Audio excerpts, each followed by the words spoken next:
Hi. Welcome. I'm so glad you could be here today. This is video number 2 of 4 in the chakra series focusing on chakra number 1, the root chakra. If you haven't already, please watch the first video because it kind of explains what chakras are and just a very little background information. We left off at indications that your root chakra could be blocked, overactive, or underactive. And as I've said before, this is not medical advice, nor is it intended as a diagnosis, okay? If you are unwell, please visit a medical professional. All I can share with you is what I was taught and what I have learned in the past 15 years in treating people all over the world. This is information that I have gathered as well as compiled from personal experience. So it may not be the cookie cutter stuff that you read everywhere online. This may be a little bit different. So for brevity's sake, I have lumped overactive, underactive, and blocked issues here together in one file. If you want more information, obviously, you can contact me at serenityreikiclinic.com or, send me an email.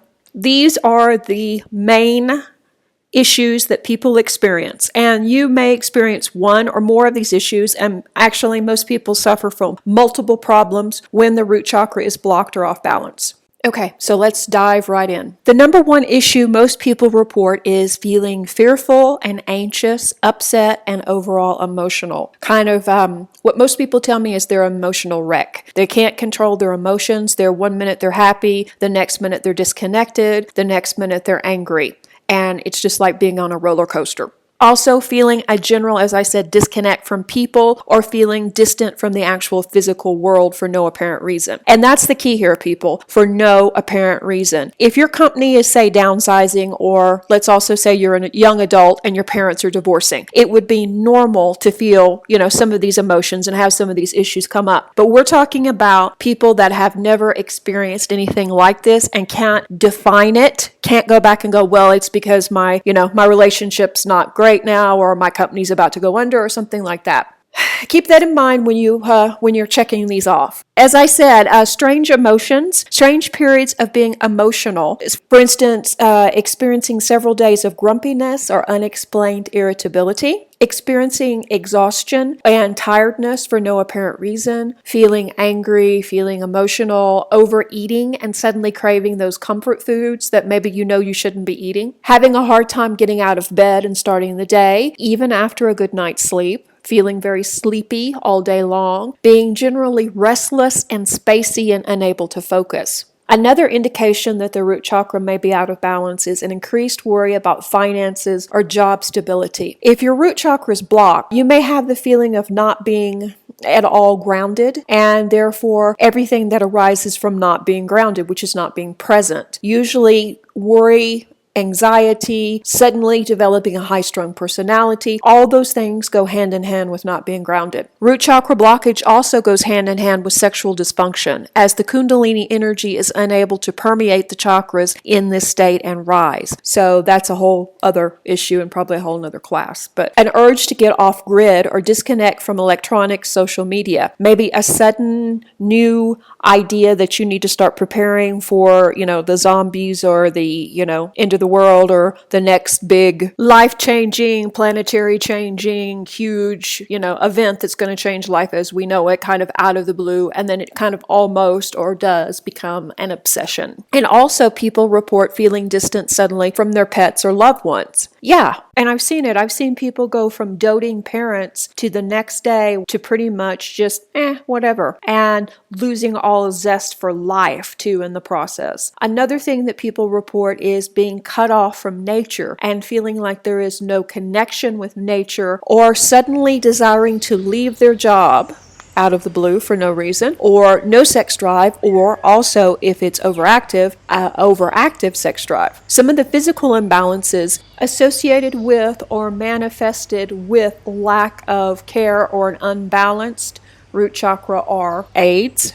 cancer, herpes, arthritis, yeast, heart disease, leg cramps or muscle spasms, swelling or edema of the lower limbs, fluid retention, restless leg syndrome, decreased circulation in the legs and feet, always feeling cold, numbness or feeling like your legs are falling asleep more often, colon problems, drug addiction, bladder problems, sciatica problems, gynecological problems, male reproductive problems. Some of the emotional or psychological imbalances created by a blocked root chakra include identity crisis, being more accident prone, perhaps a weak ego, or being in constant survival mode, that fight or flight mode all the time, or developing a dependent personality. Also, general confusion of what you're supposed to do or need in order to move forward. A lack of clarity and a sudden lack of self-confidence. Now, don't get me wrong. There are many reasons for some of the things I've mentioned. And as I said before, we never diagnose your condition at Serenity. But if this resonates with you, then perhaps you are experiencing root chakra issues. So here are a few quick tips you can try to balance your root chakra. The number one thing you can do to awaken this chakra is, drum roll please,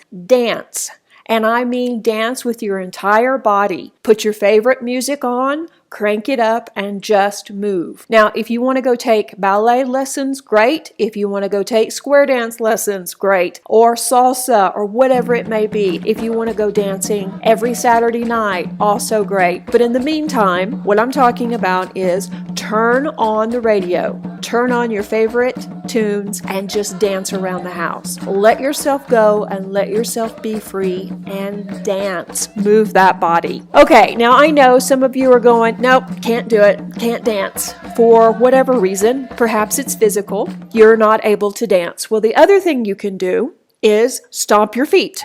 Yeah, I said stomp your feet. So take your shoes off and try walking in a circle. And if you can't do that, sit in a chair with your shoes off and stomp your feet. Just up and down, stomp, stomp, stomp. Stomp those feet. And this will also help stimulate the foot chakra, and it breaks up any stuck energy around the feet and legs. And it's something very therapeutic you can do daily. Okay? Stomp your feet.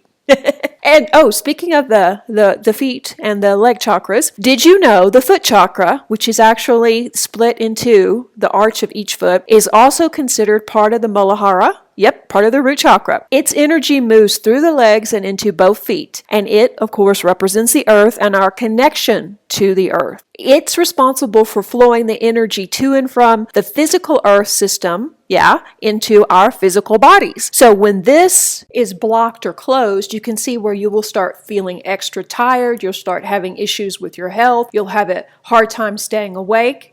This is your grounding point. And it's one of the first things we start to notice in Reiki about diabetic clients, that generally everyone who is actually diabetic will have their feet closed. The foot chakras will be closed. So it's something you really want to work on. And doing that by stomping, dancing, working on the root chakra. Another excellent way to balance the root chakra is through Kundalini meditation. And these meditations move very strong energy, within the body, and they bring them into the Kundalini center at the base of the spine, where the Muladhara, the root chakra, is located as well. And it's recommended to do these meditations, the Kundalini meditations, at sunset. And Kundalini energy is often misunderstood, especially in America. It's not just about sex. It's not just about business success. It's not just about manifestation, but yet it covers all of those topics. And like I say, maybe that'll be a class for later on. Another great way to work on balancing your chakras is, of course, through Reiki. Either self-Reiki or going and have a Reiki session from somebody that you trust. Not only is Reiki very relaxing and gives you an overall lovely feeling, but it's also very good for balancing the chakras in the entire body. And generally, during a session,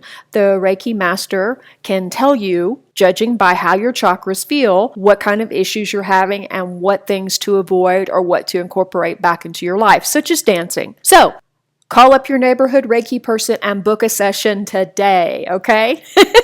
Now, there's many other things you can do to open the root chakra. I try to come up with some of the easiest ones in this video. Now, there are other things other than physical movement or meditation you can do, from choosing the correct foods and eliminating foods that aren't healthy for you from your diet. And we're going to discuss some of those things in the next video. Actually, in the next video, we're going to talk about gemstones and crystals that affect the root chakra and are very helpful. So if you haven't already, please be sure and subscribe so you can get the next video in this series, which hopefully will be out tomorrow, about gemstones and crystals and the root chakra. Thanks so much for tuning in. Reiki blessings, and see you tomorrow. Bye-bye.